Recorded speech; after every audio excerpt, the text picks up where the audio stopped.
right, so today I wanted to talk about getting married, going in thinking it was going to be this great, wonderful, amazing, magical, pure, amazing love and yada yada, all that stuff.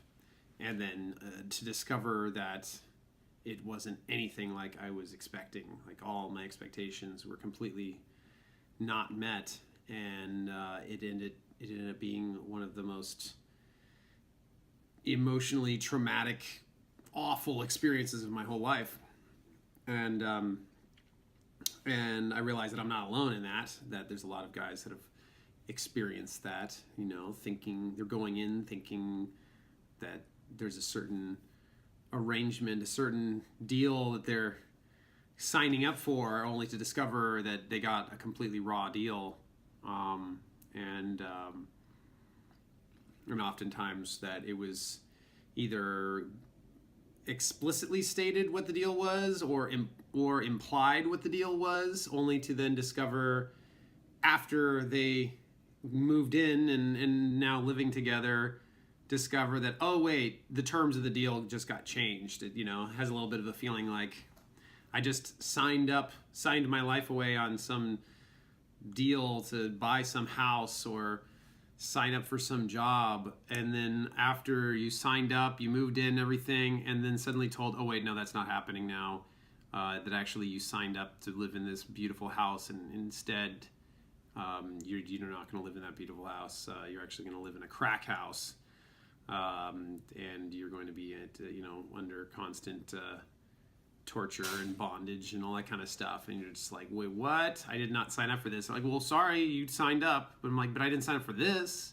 They're like, yeah, but you signed up. That doesn't matter. It doesn't matter that everything changed. They changed all the terms of the deal, or a job or a business, or you sign up for some job thinking you're signing up for one role, and only to discover, oh wait, you're not going to be in this great, sales position or whatever.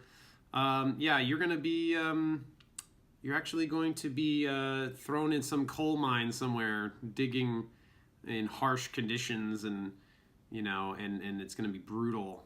And you're not going to use any of your skills that you thought you were going to be using. And but it's a job, and this is what you signed up for. You're like, but I didn't sign up for this. They're like, well, too bad. This is what it is now, and I changed the terms of the deal. So it has a little bit of that kind of experience. At least that was what it felt like for me. And I know I'm using an analogy that's slightly exaggerating, but the experience of it definitely was, horrible experience. Obviously it's like, it wasn't a physically horrible experience per se, in terms of like flat out, physical abuse or whatever, but there was definitely, psychological, emotional, physical neglect kind of a experience, where it's like you go in thinking you're going to have like all this love and affection and togetherness and building a life together, only to discover that nope, none of that's happening, and in fact, I've got other things to do. And there's a lot of factors there. And I used to be really, I think a lot of guys have had a lot of experience of feeling really resentful, being like, hey, I got screwed over here. This is not what I signed up for. But anyways, but I'm assuming you've already got through that. At one point, you're like, you know what? I can't live with like this anymore. Screw this. I'm out of here. And it definitely, and I, commend everyone who does that and doesn't wait for, doesn't stay in a miserable situation for years and years, or, a decade of being in pure misery. That's just not fair to yourself, and it doesn't really help anyone, like being miserable doesn't make you a better person, it doesn't make you a better person to contribute to the world. I think people who are having some level of self-actualization, fulfillment, as I say, agency, that can contribute way more to the world than someone who's in a state of being miserable and and the only way they can survive is to numb themselves, you know. And the more that they numb themselves, the more that you know, they're no good to themselves and are no good to anyone else. So it's a bad thing overall. So anyone watching this, I'm hoping that you had gotten out, and so I'm assuming that if you did, but you know, there's still some recovery to get through that experience, you know, and to, you know, it's like you know, it's a little bit of like psychological, emotional love warfare that you just got back from, and you know, and you've been through this huge battle, and you may be pretty beaten up, you know, internally, mentally, emotionally, you know, and you know, and it can take a while to recover from that. So, you know, one of the things I really discovered is like, I think something that really, you know, there's probably a lot of time spent like, why did it go wrong? How did I screw it up? You know, why did I make the wrong choices? You know, I can't believe I chose the wrong person. You know, it's like the wrong person in quotes, you know. I should have chose the right one. I should have chose the one. Apparently I didn't choose the one. And I think that is a old paradigm that a lot of people have grown up believing, that there is that one person out there for you, and that once you meet them, then everything is going to be great, you know. And you know, and I think that's part of the problem that ends up happening, is that a lot of people, they're going in with an assumption that there is a one out there, and that so if it didn't work out, it meant that they just didn't get the one, you know. That, you know, I think the first step in making a recovery from, you know, coming back from a failed long-term relationship, and especially long-term marriage, is, you know, to be able to actually discover a new paradigm of reality for themselves, and just take a step back and be like, okay, what, you know, the actions I took were based on what assumptions, you know, I assume, you know, I'm making certain assumptions, and we're acting as if that assumption is based in truth.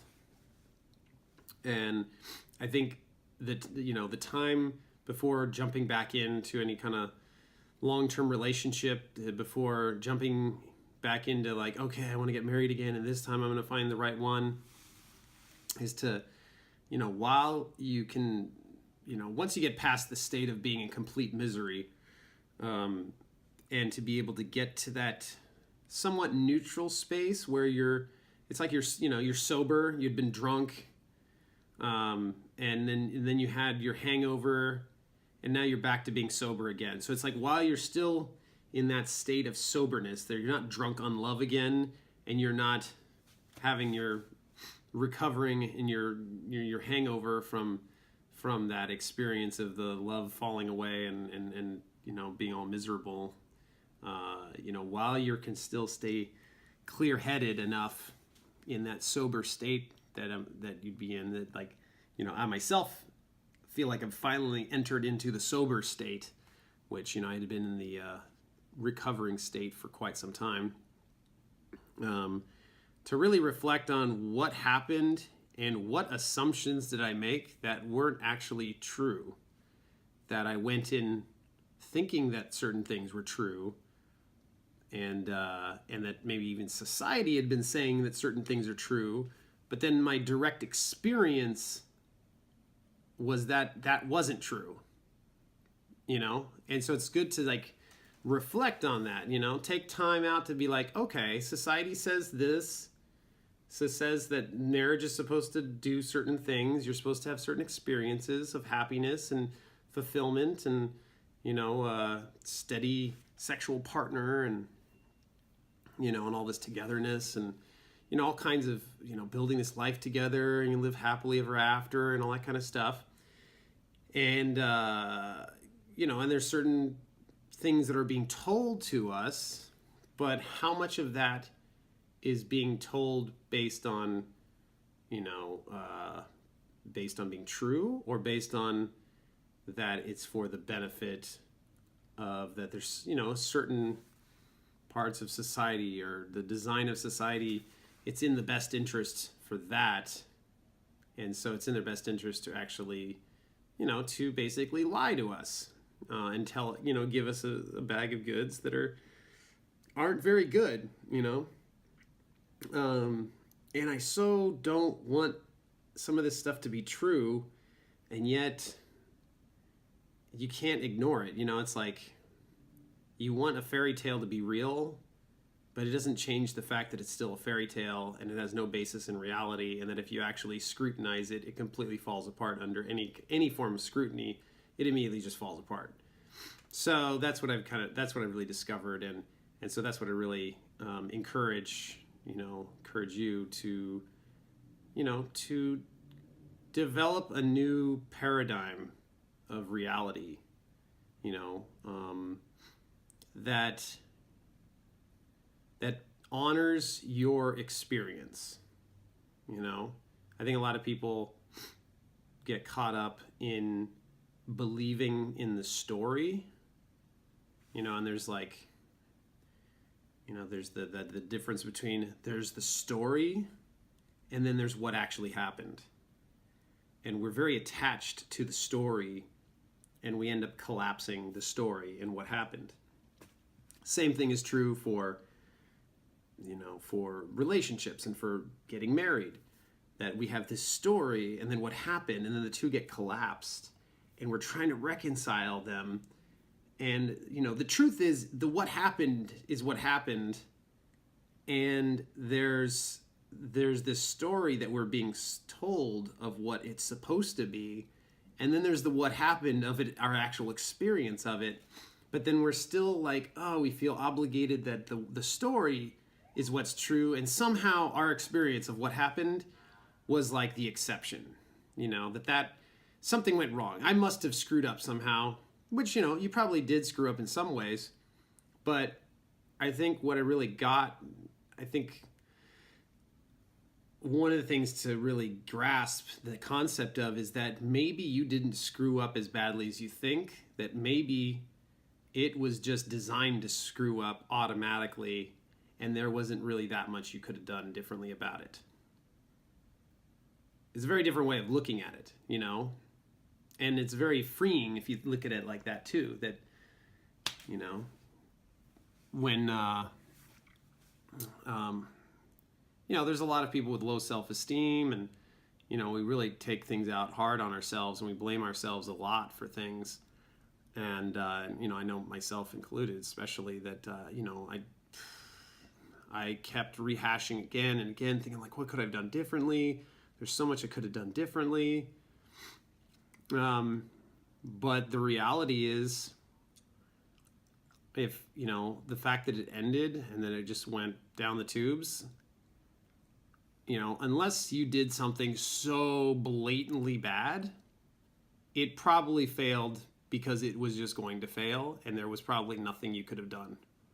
That anything much better you would have done, at best, would have just delayed it ending anyways. And, it kind of takes, and it's not like it's, it's all making decisions, well, that person made the wrong decision, or that person made the wrong decision. I mean, a lot of this stuff just comes down to just biology. I mean, probably most of it comes down to our biological wiring, and that, we're just not wired to be monogamous, that it's certain, at some point in society, it just was decided upon that it would work best for family structures. We had these monogamous relationships, but it doesn't actually work long term. It only works for the short term, not the long term. And I know there's always exceptions to the rules. There's occasionally you meet different couples that are like, oh, we've been together for 50 plus years and we're our best friends and we love being together, but then again, that could be a complete story. It's like they say one thing, but in reality, they could still be totally miserable behind the scenes, and we wouldn't know. So But I would say vast majority of the time, I very rarely have ever witnessed really long-term relationships where they're genuinely really happy together. I mean, it's a rarity. And you don't see that much because most of them don't make it that long. And what I'm saying is that instead of getting really upset at ourselves as if it's like a personal failing, I'm saying that maybe it's time to look at it in a new paradigm and say it's not a personal failing, that it's just reality. We're just running up against the realities of our biology and hormones. And it's one thing to say, okay, well, you made a commitment and you need to, you can override your feelings, but that doesn't work in the realm of attraction, of sex and attraction, all that stuff. That's not something like, I'm just going to force myself to love this person. It doesn't work that way, and anyone to think that it works that way is just kind of fooling themselves.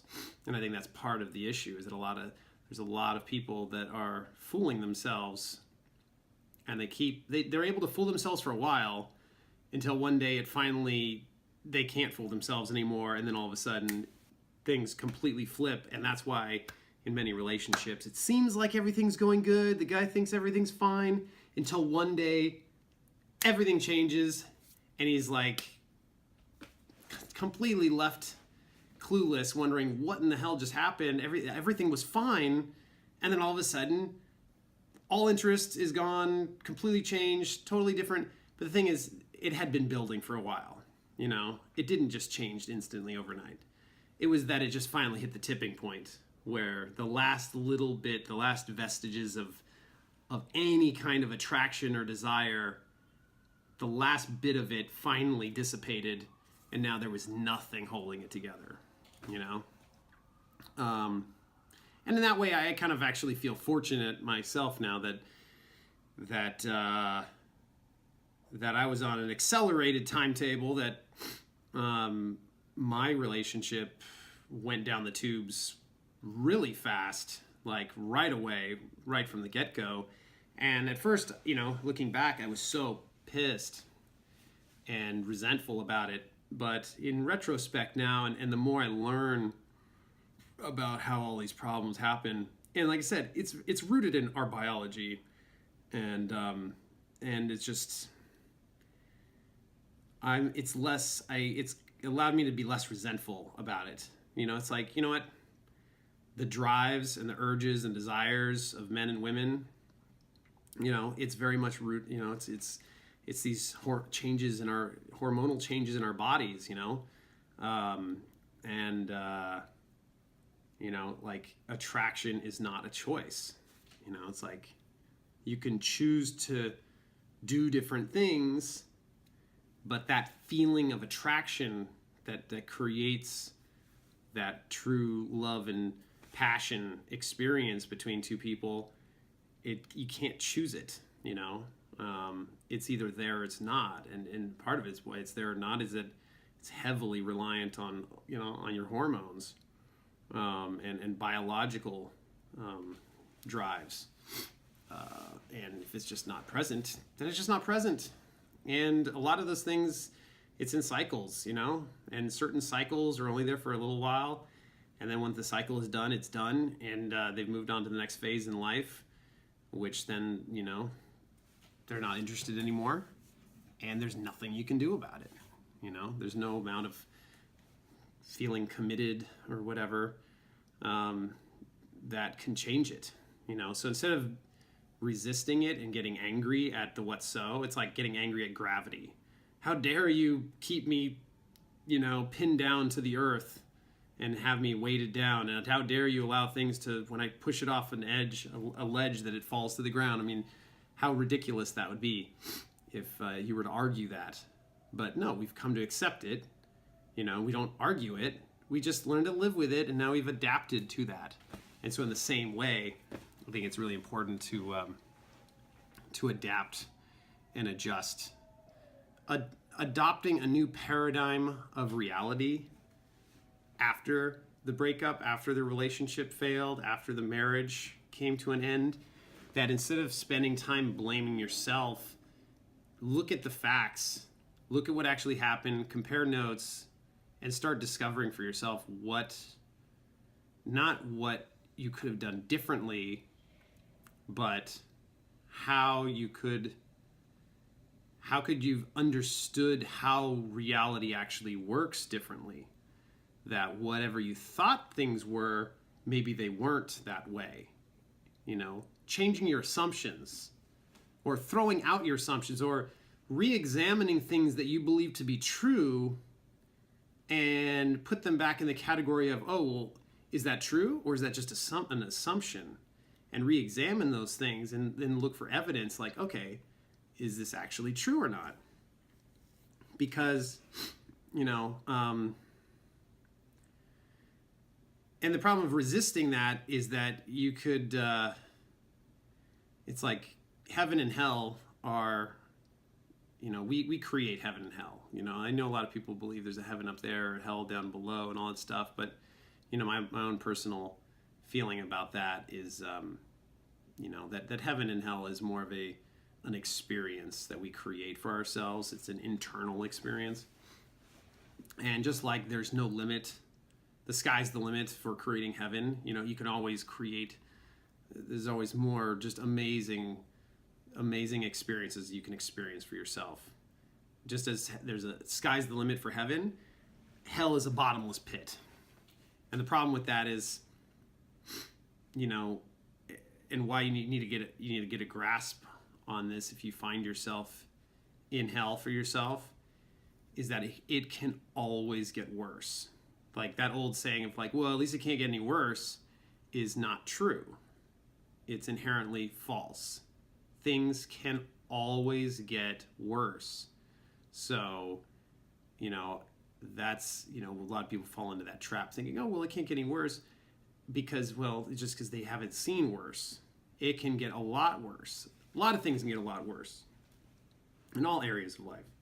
And that's why it's so important to stay vigilant about not allowing yourself to slip too far down the path of that hell experience. Because the deeper you go, the harder it is to get out. And then the deeper you go, the more momentum you start building to go even deeper. It's like a slope. It's like you start sliding down, and before you know it, you're just in free fall into hell, into the pit of hell. And like I said, metaphorically speaking, you're either growing or you're dying.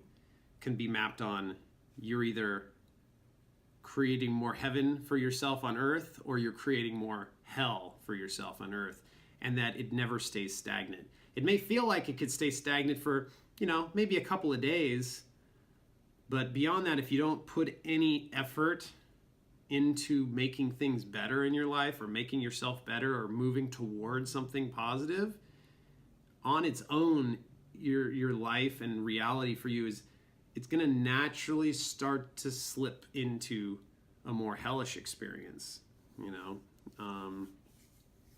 like when by hellish experience could just be like, well, you stop working. Okay, you'll be okay for a few days, but soon, bills aren't getting paid, and then bill collectors are coming, and then you don't pay rent, you get evicted, you lose your car. Like that's what I'm saying. Like if you don't keep the momentum going, things start to fall apart on their own. Entropy enters into the system. The longer you don't put energy into the system, the more entropy forms in the system, and it starts to fall apart.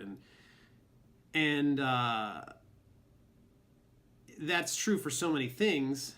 However, when it comes to things like being married, for instance, that idea of adding more energy into the system to make things better, it's only good up until a certain point, and then it's as if the system just hits an expiration date, and it doesn't matter, and that the more energy put in, the less you get out of it.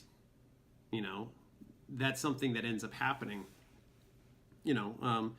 So keep that in mind too. Like every system, the more the more energy you put in, the more you can get out of it, up until a certain point, up until its expiration date.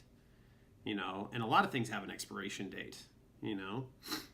Cars have an expiration date. It's like, okay, you fix them up and all that stuff, you maintain them, but unless you put like a ridiculous amount of maintenance, or you don't use the thing at all and preserve it like crazy, they break down, and eventually it's just time to throw them out and get a new car. And the same thing is with romantic relationships.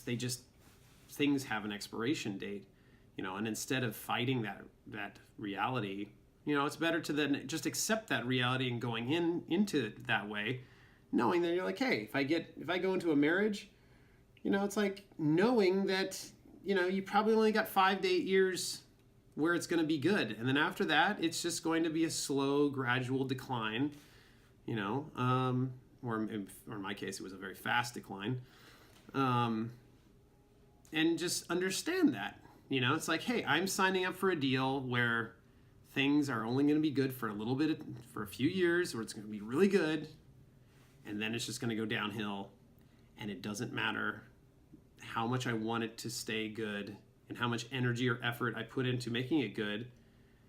The biology, the very nature of our biology will not allow it to stay good. And it doesn't matter how much I try. So, and occasionally you be an outlier and things stay really good for the entire duration of the relationship.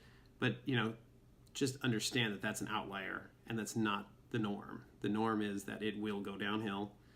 And I know a lot of people are like, oh, it's positive thinking, and I was super positive going in, and I did my damnedest to make things work, and I really got the experience of the futility of, there's some situations that it's just futile, and that hoping and wishing and praying, but it wasn't just hoping and wishing and praying, it was like actively doing everything in my power to make things work, and it was completely futile, so that's why I'm even sharing this. Like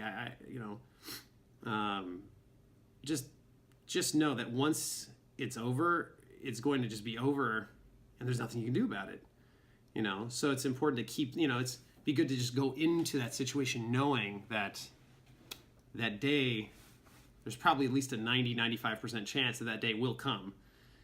And then, so don't be surprised when it does come, and then be like totally taken off guard. So it's really important to, just get that new paradigm, get yourself out of that hole. Don't allow yourself to go too deep down the hole, because the truth is, like I said, it can always get worse. I mean, you can get to the point of like becoming like a nihilist, where, there's examples of people that they start going down a slippery slope, and they're like this great, happy person, but enough horrible things happen in their life, and they start getting to such a deep place of hopelessness that then they start, and then building up so much resentment that they build up a resentment level that causes them to not only want to take themselves out, they want to take out other people too, because they just start to like resent humanity itself, and so, it's like, it's, so you got to like catch these things early on, because it totally can lead to, there's people that they go down the road, down that slippery slope down to hell, and,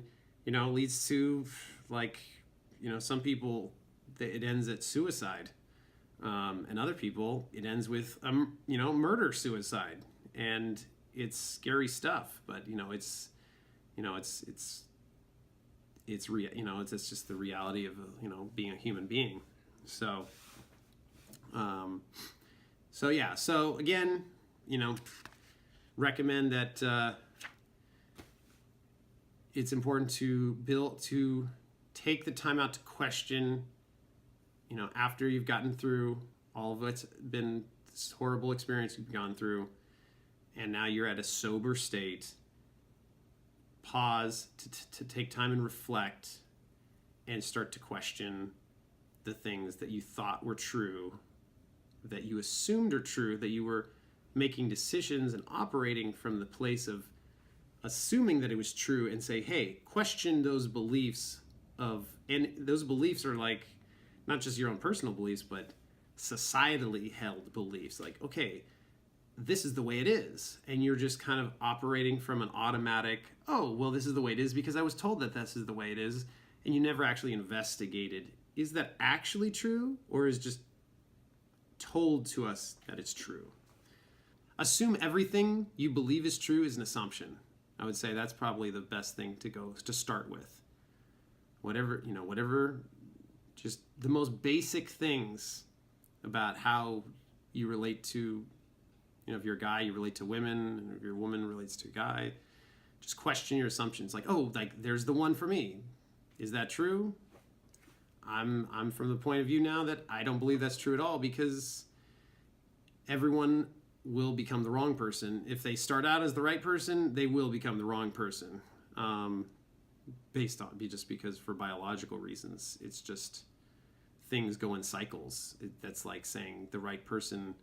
It's like saying, oh, I'm going to live forever. It's like, well, everyone dies. So there's a cycle of birth and then life and then death, And so the same thing is true, like in a miniature scale for these other things in life.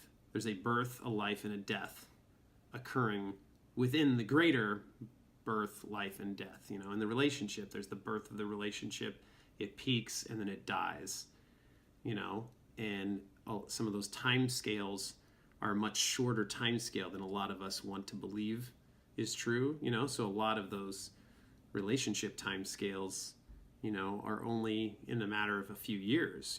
A lot of cycles in relationships are only 4 or 5 years of that, the birth of relationship, the excitement, it peaks, and then it dies.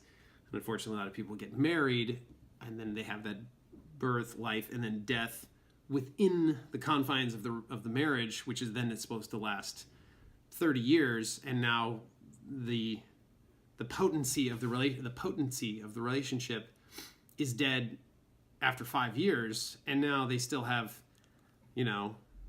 20 years of expected life ahead, and the relationship itself, the drive, the desire, the sexual attraction, all that stuff is already dead.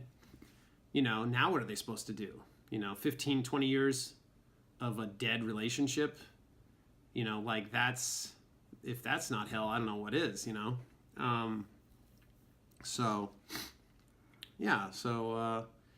something to really contemplate and think about when you're making you're bouncing back from your major loss, and instead of just running back to another marriage or another big relationship where then you get pulled back in and then you get drunk on love again, the emotions, all the feelings and hormones of those feelings of love, before you get back to that place, it's really important to really reflect and understand what is it that you're actually getting yourself into, because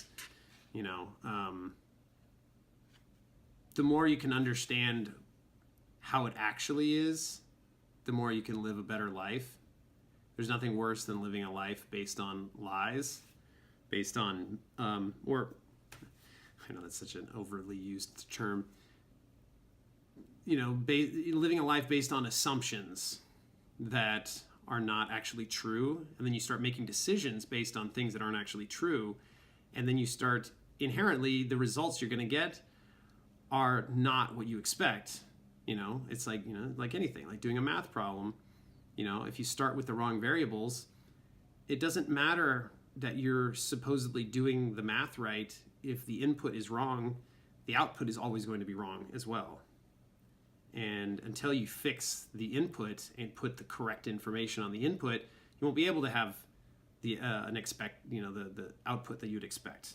It's better to have like a know that, okay, this is going to turn out crappy, and then at least you can deal with that crappiness. But it's another where the equation is handed to you that it's going to be great and wonderful, and then it turns out crappy, and then you're left feeling like you messed something up. You did the math wrong, but you didn't do the math wrong.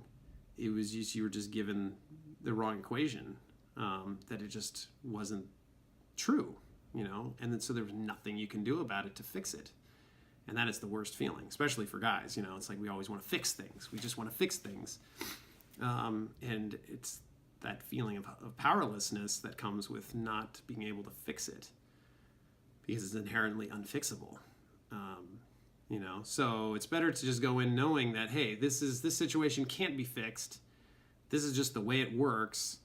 And now make choices based on the way it actually is going to lead to a much, you know, has the potential for a much more fulfilling life, you know, or at least a less disappointing life, you know, in those moments that you get disappointment, you know, and I definitely want to see more and more people have, like, myself especially included, is having a more fulfilled, powerful, feeling alive kind of life.